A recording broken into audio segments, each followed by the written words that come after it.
थंडीमध्ये ना, थंडीपेक्षा जास्त फेमस काय माहितीये का? वटाणे. असं होतच नाही की थंडी आली आणि वटाण्याचा सीझन नाही आला.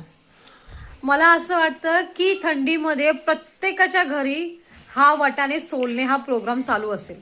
तर आमच्याही घरी तशाच पद्धतीने तो चालू आहे, पण आमच्या घरी चालू आहे कॉम्पिटिशन माझ्यामध्ये आणि माझ्या पप्पांमध्ये. हे बघा, ते वटाणे सोलतायत. हा, आणि आम्ही अशा पद्धतीने कॉम्पिटिशन चालू. बाबा तुमचे किती झाले? 2 पिशव्या. काय खोटं बोलता हो? 2 पिशव्या. तर हे बघा, हे आहे कुठे दिसा, हे पप्पा सोलतायत आणि हे एवढे दिसले का? हे एवढ्या मी सोलत आहे.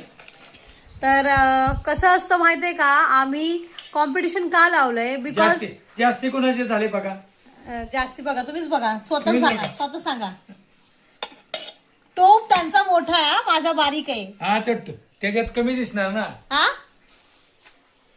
काय बोलती बंद झाली. तर सांगायचं असं आहे की कॉम्पिटिशन ह्यासाठी, कारण असेच वटाणे जेव्हा घरी पडतात ना, तेव्हा कोणी त्याला हात लावत नाही.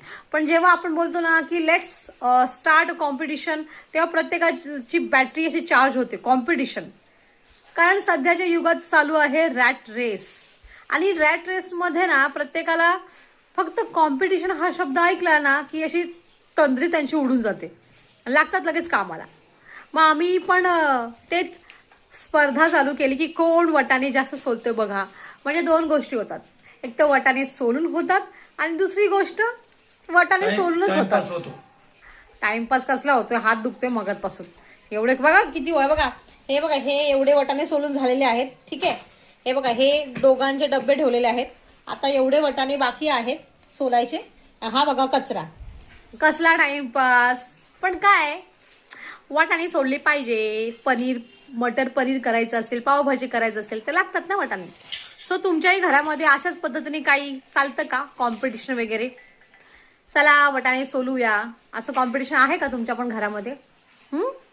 चलो चला बाबा, मी पटपट. पप्पा माझ्या पुढे गेले तुमच्याशी बोलण्याच्या नादामध्ये, त्यांचे जास्त वटाणे सोलून झालेत. चला, मी आता बोलण्यात वेळ घालवत नाही, मी आता पटकन माझे वटाणे सोलून घेते. चला, बाय बाय.